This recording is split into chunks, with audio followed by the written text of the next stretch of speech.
삶과 죽음이 함께하는 데 있어 선과 악이 함께하는 것이고요. 정과 사가 함께하는 데 있어 기쁨과 슬픔이 함께하는 것입니다. 왜? 기쁨이 있기 때문에 슬픔이 뭔지를 알아요. 슬프지 않기 위해 기쁜 삶을 살아가려 노력하는 것이지, 슬픔이 없이 기쁜 삶만 있다라면 이 삶이 기쁜지를 몰라요. 좌우에, 양팔 저울에 물질과 빈물질이 균형을 이뤄 나가야 하는 것이죠. 선과 악이 함께 존재해야 하는 이유도 거기에 있어요. 선은 무엇일까요? 악이 무엇일까요? 악을 모르면 선을 모르는 것이죠. 악을 알기 때문에 선이 무엇인지 알 수 있는 것인데, 왜 선악의 차원이 왜 분별적 삶으로 주어지는가? 너는 더 가졌고 나는 덜 가졌어. 덜 가졌기 때문에 더 가진 이의 도움을 받으며 살아가야 하는 것이고, 더 가진 이는 먼저 주고 후에 받는 그 행위를 다해야 하나 되어 살아가는 순환을 일으켜요. 그런데 덜 가진 이가 아쉬워 찾아갔는데 더 가진 이가 그냥 손살에 치면 이 덜 가진 이 어떻게 하겠습니까? 굶어서 죽어야 하겠습니까? 자기가 난 자식처럼 발 동동 거리며 세상만 한탄해야 되겠습니까? 굶지 않기 위해, 살기 위해 더 가진 이들 것을 도둑질할 수밖에 없는 것이죠. 우리 사회는 그것을 가지고 악이라고 얘기를 해요.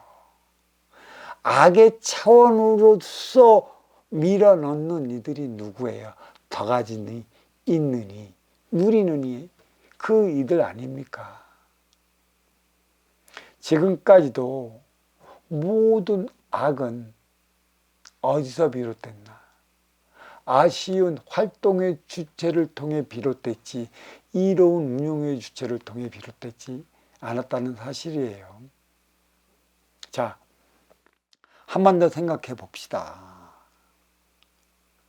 우리가 살아가는 데 있어 선과 악, 사와 정, 이는 삶과 죽음이 있고 보이고 보이지 않는 차원이 공존을 하는 것이고, 공존함에 있어 음양화합은 양과 양끼리 화합을 하라고 준 거 아니에요. 음과 음끼리 하나 되어 살아가고 준 거 아니에요. 이게 젠더의 어떤 것에 대해서 너무 깔아뭉개느냐. 아니, 분명한 건 음과 양이 만나서 살아가야 하는 것이죠. 물질과 빈물질이 하나 되어 살아가야 하는 것이에요. 천계의 원소 인기는 보이지 않는 빈물질, 지기의 세포 인육은 보이는 물질, 보이는 물질은 양의 기운이요, 보이지 않는 물질은 음의 기운이라. 그래서 더 가진 자는 이로운 자요, 들고진 자는 아쉬운 자라. 이들이 만나서 살아가는 곳이 행해연장 사회라는 것이죠. 행해연장 사회는 항상 더 가진 자와 덜 가진 자들이 만나서 살아가요. 그곳이 어디예요? 해가 뜰 때 출근해서 해가 지면 퇴원을 하는 것이죠. 그래서 해가 뜨고 해가 질 때까지는 활동의 주체를 위한 공간이고, 해가 지면 가정으로 돌아가는 집의 공간은 운용의 주체를 위한 공간이라. 여기에서 운용의 주체가 운용의 주체의 짓을 다 한다면 행의 연장 사회에서 그렇게 큰 일이 일어나질 않습니다. 선과 악이 자리하는 이유도 활동의 주체와 운용의 주체의 관계에서 비롯되는 것이고, 기쁨과 슬픔이 함께하는 것도 운용의 주체와 활동의 주체가 자리하는 것이에요. 누가 이로운 자의 삶을 살아가야 하는 것인가? 누구는 아쉬운 자로서의 삶을 살아가야 하는 것인가? 항상 그래요. 이로운 자인데도 불구하고 자기가 이로운 자의 삶을 살아가지 못하면 그걸로 인해 나는 삶의 표적을 받아놔요. 그래서 청순가련의 삶을 살아가야 하는 일들도 있는 것이죠. 여성은 청순가련에서는 안 돼요. 운용의 주체이기 때문에. 물론 그 청순가련도 하나의 방편이 될 수도 있겠죠.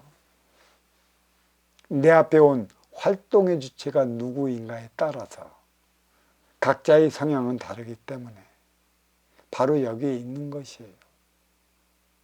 이게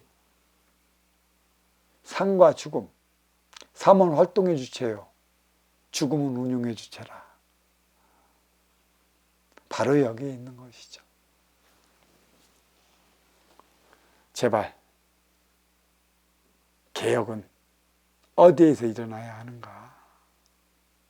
항상 둥근 해가 변함없이 떠 있는 행의 현장, 사회에서 일으켜야 하지만 해질 때 돌아가는 이 가정, 이 밤은 초승달, 반달, 둥근달으로 변화를 주는 의미가 어디에 있는가? 운용의 주체는 항상 이러한 변화를 통해 나의 삶의 발전을 이루어 나가기 때문에 운용의 주체는 활동의 주체에 변화를 주기 위한 에너지를 항상 생성시켜야 하는데 그 에너지를 어디에서 생성시켜야 하는가? 어느 곳에서 생성시켜야 하는가?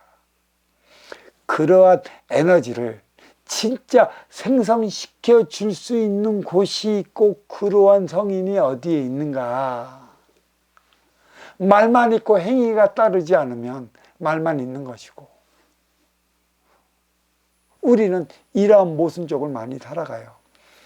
하늘의 줄을 잡고 움직이는 이들은 하늘의 줄을 잡았기 때문에 언행일치가 되는 것이고 언제든지 부분을 통해 전체를 영위해 나갈 수 있는데 하늘의 줄이 아닌 나의 생각의 줄로 이어 나간다면 어떤 일이 벌어질까? 지식 부분을 통해 전체가 뭔지도 모르는데 그 모르는 전체를 만들어 나가기에 전전긍긍해요. 이게 지식적 차원의 삶을 살아가는 이들이 벌이는 모순이라. 그래서 이 모순은, 이 지식은 1대 36령만 되면 막히어 머물러 멈춰버려.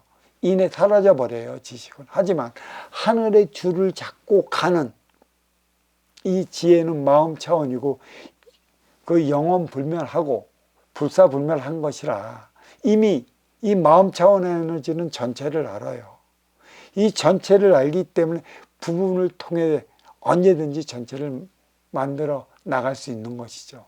전체를 알고 살아가는 이들이 운용의 주체, 음의 기운, 여성이라 할 수 있는 것이고 부분을 통해 전체가 무엇인지 모르는 그 전체를 만들어 나가야 하는 게 활동의 주체, 양의 기운, 남성들이라 이렇게 말씀드릴 수 있습니다. 전체를 어떻게 하느냐고요? 다 양의 차원에 따라 그 에너지는 다 주어졌습니다. 상승화 차원으로 그 근기에 따른 삶을 살아가고 있기 때문에 그래 상중화 차원으로 주어진 이 근기 어떻게 발현할 것인가? 너를 위한 에너지가 무엇인가? 이것을 일으킬 때만이 개혁이고 또 이러한 개혁을 일으켜야 하는 이들이 그야말로 개혁의 딸, 개딸들이라 이렇게 말씀드리며 이 법문 여기에 마치도록 하겠습니다.